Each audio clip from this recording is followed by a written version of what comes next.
In this solution, we use an Oracle AI data platform notebook workflow to apply an existing climate polygon layer to business asset locations and produce a climate-aware analytical dataset. That output is stored in Oracle Autonomous AI Lakehouse and then used in Oracle Analytics Cloud, where the spatial result can be explored together with operational business context. Let's start with the workflow image. This image tells the full story in one view. We begin with business asset locations, in this case, warehouses and distribution centers, shown as point locations across the United States. Next, we bring in the climate risk zones, which are already available as polygon-based risk regions classified into business-friendly categories. We then overlay the asset locations on top of those zones so we can see where business operations and climate exposure intersect. From there, the key step is the spatial join. The workflow uses a multi-level matching approach, so each asset is assigned to the most appropriate climate zone. It first checks whether the asset is inside or safely covered by a zone. It then handles edge cases at boundaries and finally uses nearest zone fallback for any remaining unmatched assets. The result is a business insight layer that identifies which assets are exposed and which locations may need attention first. With that context in place, let's move into the notebook and follow the workflow in the same order it appears on screen.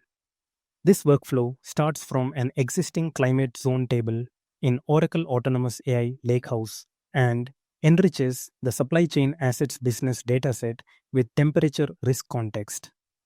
It creates a working point geometry asset table, performs exact point-in-polygon matching first, applies a nearest zone fallback for any remaining unmatched assets, and publishes the final enriched table and supporting views for Oracle Analytics Cloud. The prerequisite here is straightforward. This workflow is meant to run after the climate zone build workflow has already created the climate polygon table.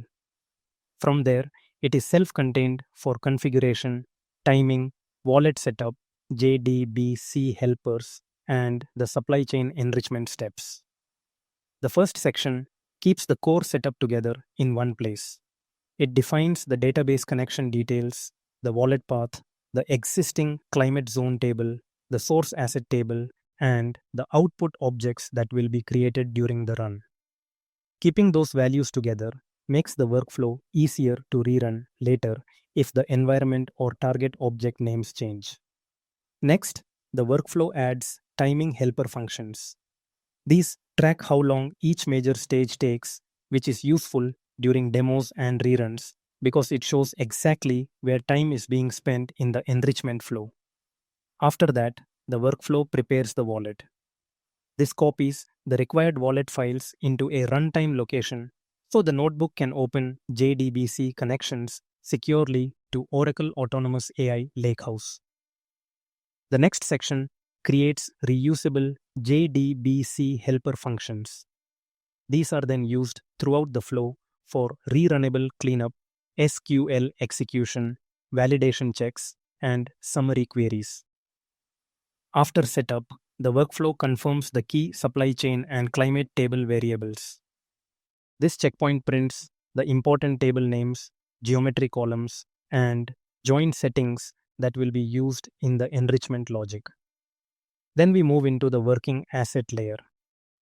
This step creates a rerunnable working copy of the supply chain asset table and builds native point geometry from the longitude and latitude columns. The original supply chain asset source table is not modified. The next checkpoint confirms that the point geometry was populated correctly. The working table already creates geometry during the table build, and this step simply verifies that the new geometry column is populated before spatial indexing and matching begin. After that, the workflow registers asset geometry metadata and creates the spatial index. Oracle Spatial uses metadata to understand the coordinate bounds, tolerance, and coordinate system for the asset geometry column. Once that metadata is registered, the spatial index is created so the downstream joins can run efficiently. The next validation step checks the supply chain asset geometry before joining it with the climate polygons. It measures row counts, assets with geometry, missing coordinates, and any invalid geometries in the working asset table. Then we reach the core enrichment step. This is where the climate risk enrichment tables are created. The workflow applies exact point-in-polygon matching first and then uses nearest zone fallback only for assets that remain unmatched after the exact join. The final output keeps both the match method and the fallback distance, which makes the result more transparent in Oracle Analytics Cloud. Operationally, that means the workflow first drops any old output tables so the process can be rerun safely. It then applies a fast primary spatial filter to find likely climate polygons for each asset point, followed by an exact spatial relationship check to confirm whether the asset is inside or safely covered by the climate zone. That exact result is written into its own table. Any assets not matched there are placed into an unmatched set. From that remaining set, the workflow applies nearest neighbor fallback, so uncovered assets can still be assigned to the closest climate zone, which improves final coverage. The exact and fallback results are then consolidated into the final enriched table. After the enrichment is built, the workflow runs spatial join quality checks. This checkpoint measures exact coverage, fallback coverage, duplicate matches, and whether any assets are still unmatched after the fallback stage. There is also an optional validation view for assets still not matched after fallback. This keeps any remaining unmatched asset points in a separate view so they can be reviewed later if needed. Once the enrichment output is ready, the workflow registers geometry metadata and creates the spatial index for the enriched table.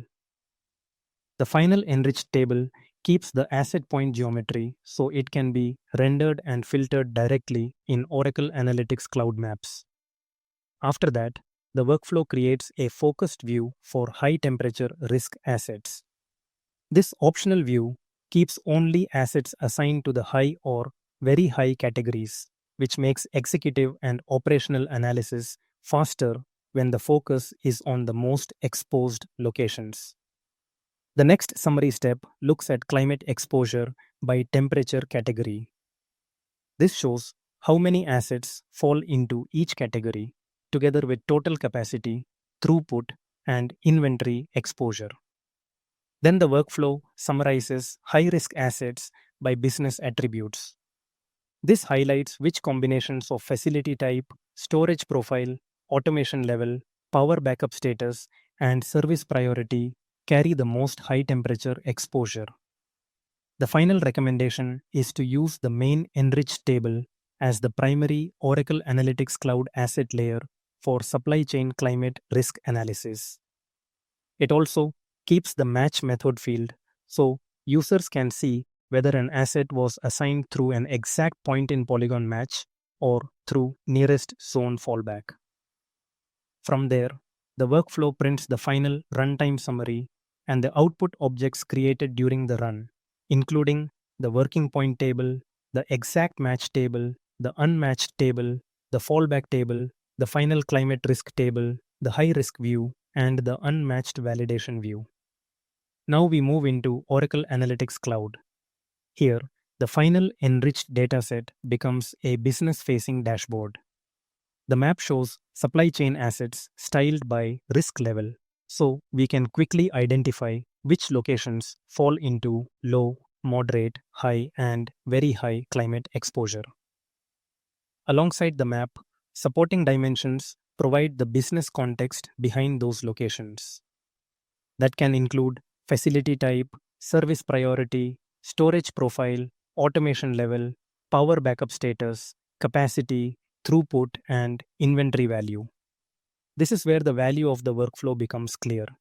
We are looking at a single analytical layer that combines spatial exposure and business importance, making it much easier to prioritize action. So, this workflow is really about taking an existing climate intelligence layer, enriching business assets with that spatial context, storing the result in Oracle Autonomous AI Lakehouse, and turning it into actionable insight in Oracle Analytics Cloud. This same pattern is not limited to climate.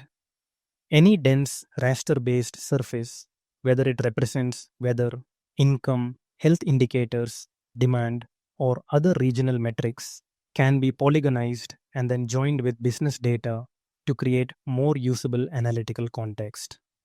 If you'd like to see how the climate risk zones themselves were created, including how the raster grid cells were geo-aggregated into polygon-based risk regions, that walkthrough is available in the related video linked in the description. Thank you for watching.